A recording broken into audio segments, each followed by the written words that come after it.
컵라면이 읽는 3분 만에 이슈를 이해시켜드립니다. 오늘 3분 뉴스 주제는 윤창호법 반쪽짜리 통과 논란입니다. 음주운전 사망사고 가해자에 대한 처벌을 강화한 윤창호법. 지난 9월 카투샤로 군복무 중이던 22살 청년 윤창호 씨는 만취운전자가 몰던 차량에 치여 뇌사 상태에 빠집니다. 사고 47일 뒤인 지난달 9일 끝내 의식을 회복하지 못하고 숨지는데요. 사고를 낸 가해자는 당시 혈중 알코올 농도 0.13%의 만취 상태였습니다. 사고 당시 술에 너무 취해 아무것도 기억이 나지 않는다고 말을 해 많은 이들의 공분을 사기도 했는데요.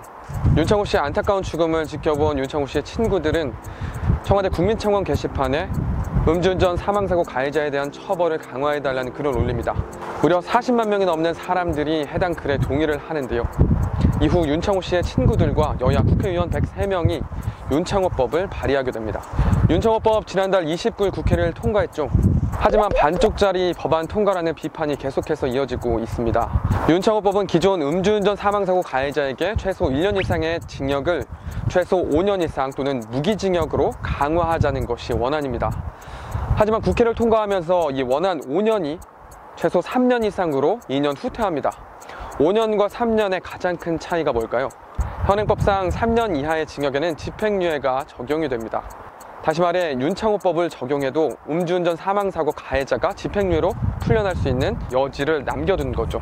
왜 윤창호법을 원안대로 통과하지 않고 후퇴시켜 통과시켰을까요? 윤창호법의 기본 취지는 음주운전을 과실이 아닌 살인죄로 보자는 데 있습니다. 하지만 이 법안을 심사한 국회와 법원은 음주운전을 살인죄가 아닌 과실로 보고 있습니다. 살인죄에 대한 최소징역이 5년 이상인데 살인죄가 아닌 과실로 보니 5년보다 낮은 3년으로 정한 겁니다. 당연히 솜방망이 처벌 논란이 계속될 수밖에 없겠죠. 다른 나라의 사례는 어떤지 좀 볼까요?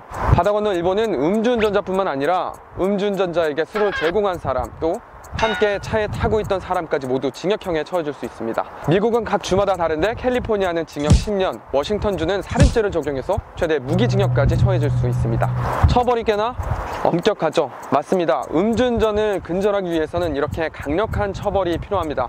실제로 음주운전에 적발되는 사람은 한 해 평균 20만 명 정도입니다.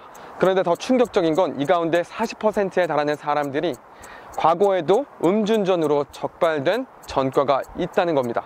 솜방망이 처벌이 이어지니 음주운전에 적발되고도 술을 먹고도 계속해서 다시 운전대를 잡는 겁니다. 음주운전을 실수로 인식하는 문화를 하루빨리 끝내야 된다는 말을 대통령이 직접 하기도 했습니다. 다른 사람의 소중한 생명과 삶을 송두리째 빼앗는 음주운전, 과실이나 실수가 아닌 명백한 살인행위입니다.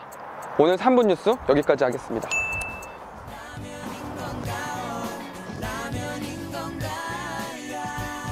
오늘도 내 점심은 라면인 건가?